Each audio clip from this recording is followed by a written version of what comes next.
大家好，我係咖妹 Nami，我係嚟咗香港第6年嘅日本人，係請多多指教。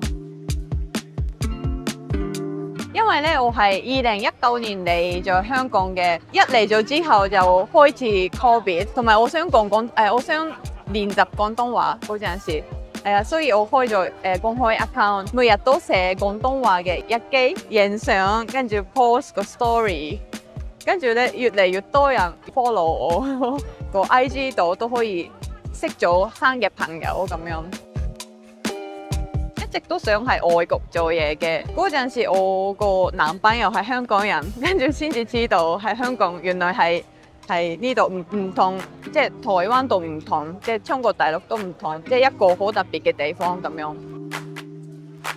我細個嗰陣時都已經覺得，即係住喺日本好多規則啦，即係例如第我一年1歲都係要講敬語啦，同埋有啲好奇奇怪怪嘅規則，所以我一直都 feel 到即係有啲唔舒服，想試下外國做嘢。應該係我係少少奇怪嘅日本人，想要自由啲，所以係我揀咗exchange 係去澳洲。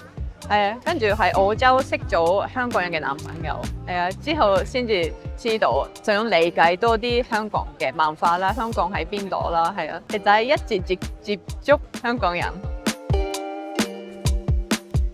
因為我係真係一直都想喺外國做嘢啦，所以我第一份工都係揀咗美國公司做嘢，做 consultant 嘅。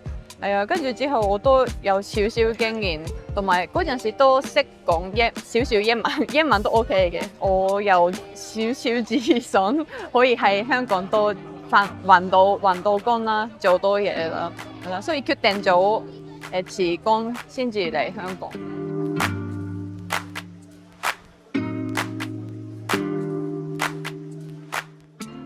完全冇諗過，我信自己嘅感覺啦。我想去香港就試下去，淨係有男朋友，即係我冇乜嘢 care 係咪？所以我自己一個人想嚟香港就直接嚟香港啦咁樣。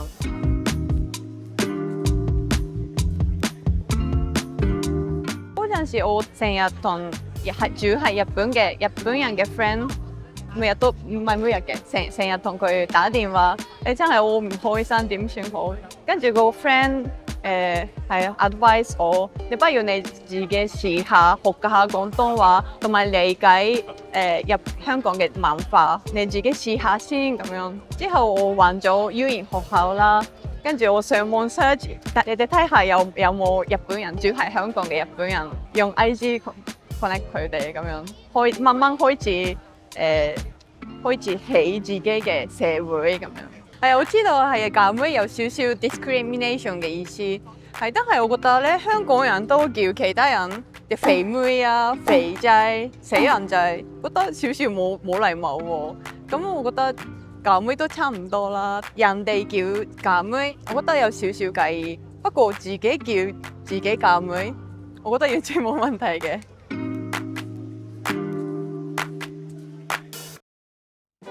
所以講，我都 feel 到好多即係好多日本人話想學廣東話，因為我睇咗嗰個九龍城寨子衛城之後，就想學廣東話，係啦，好開心啊！好多人都想講廣東話。我中意聽嗰啲陳奕迅啊，個背都古董成熟史，葡萄成熟史，我中意啊，所以我咁樣學廣東話。犀利啊！即係廣東話咧，係由書面同口語。即係我而家主要識口語，但係書面係有啲難嘅，對我嚟講。而家都唔係好識書面㗎，淨係口語。你咗香港之後開始有興趣睇香港電影啦。之前我真係完全冇睇過。九龍城寨子衛城我睇咗，都係睇咗。之前有睇無間道。なんだっけな，我喊咗好耐，黃秋生同佢嘅工人姐姐嘅故事嘅電影，我喊咗好耐啊！即係而家越嚟越聽得明佢哋講咩，即係例如講粗口都基本上我都聽得明嘅，所以我而家睇香港電影好開心嘅。enjoy 係 enjoy deep 啲係咪？學廣東話最有趣嘅地方係咪？用日文表達唔到嘅意思，有時係用廣東話就表達到嘅。即係例如係粗口，係好多係次次都係粗口，因為日文冇咁多粗口係咪？即係好似バカとかやばいとか哇最悪とかなんか大體それくらい，即係差唔多咁樣。即係如果係用廣東話嘅話，即係跌咗手嘅仆街啦，咁都 OK 係咪？即係咁都可以即係舒服晒自己嘅情緒咁樣。所以我覺得用廣東話就好舒服。黐線，我覺得好方便嘅廣東話嘅，即係乜都可以講黐線係咪？即係自己覺得因為就我黐咗線啦，你黐線啦，點解唔記得啊？係咪？所以黐線係好方便嘅，都聽到都係唔可以講噶嘛，屌你老母嗰啲唔可以講，但我都知道嘅。我都覺得嚟咗香港之後咧，我自己嘅 footwork 軽くなった，即係例如今晚Nami今晚得唔得閒啊？咁就如果我真係得閒，我 OK 啊咁樣。即係如果係日本嘅話，即係約朋友係即係好似下個星期或者下個月都有嘅。下個月嘅即係幾月幾號你3點你得唔得閒啊？咁樣約朋友。但係喺香港就今晚 O 唔 OK 啊？我今晚 OK 啊，咁出去食飯啦，咁樣都 OK 係咪？即係呢個係正常。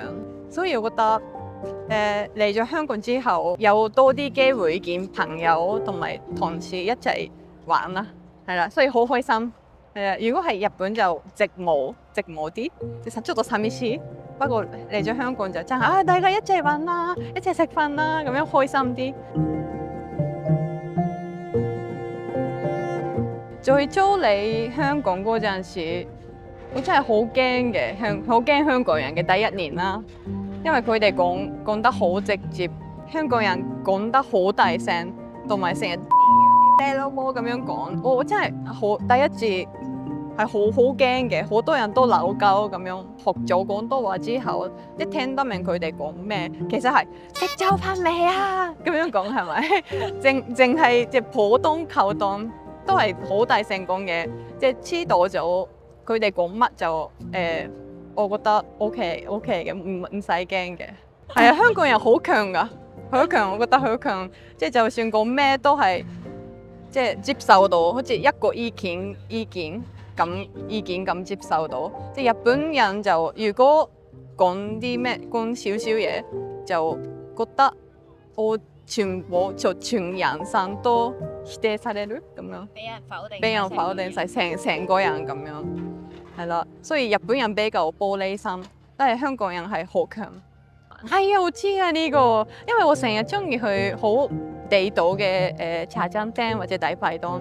我同香港人嘅朋友講，我去咗呢個茶餐廳啦，係咪好懷舊？係咪好得意啊？但係佢哋都好舊啊，我唔想去呢啲啦，咁樣講啦。所以有時係真係佢哋唔知道香港嘅即係靚美しさ點講咧？美好嘅地方係。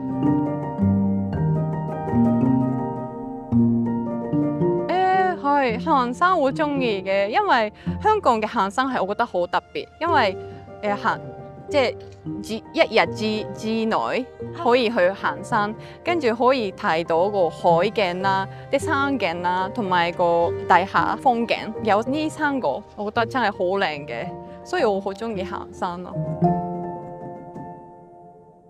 我最近生咗 BB 嘅，所以我 feel 到。即係好多 support 嘅，即係例如我生咗 BB 之後1個月就會有陪乳嘅服務。我聽話生咗 BB 之後真係返唔到夠，即都係返唔到夠嘅。不過即係有人會過嚟上嚟我屋企就煮飯啦，同埋照顧 BB 啦，同埋我哋教埋我點樣即係換尿片啦，點樣即係沖涼幫佢沖涼啦嗰啲。真係我好多謝陪乳嘅照顧小朋友嘅環境係啊，環境都覺得好好嘅。呢個我可以加一個住喺香港嘅好處。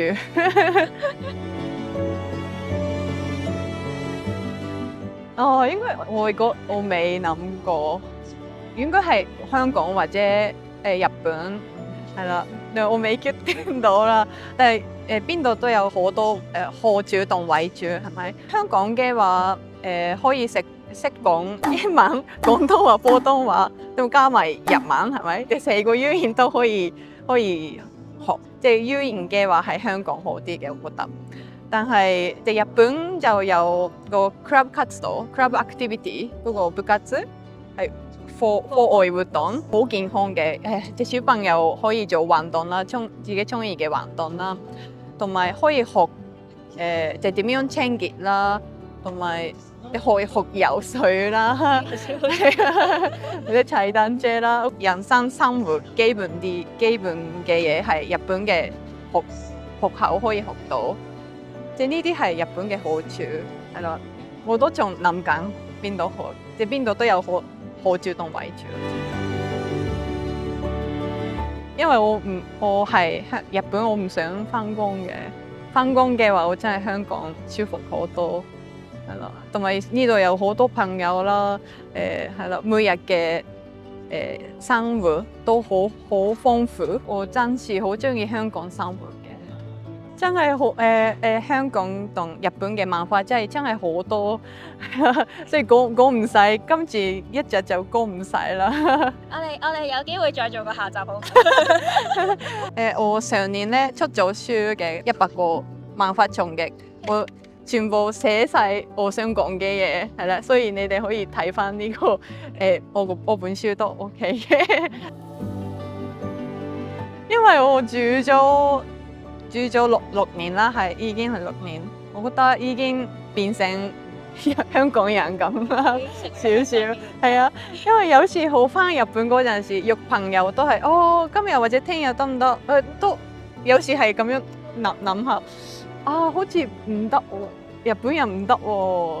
係啊，有時係同朋友傾偈嗰陣時都係，我係咪講咗好冇禮貌？係咪好冇禮貌咁樣講？即係我自己都懷疑自己變成香港人咁啦，我中意咗香港，我離開唔到啦。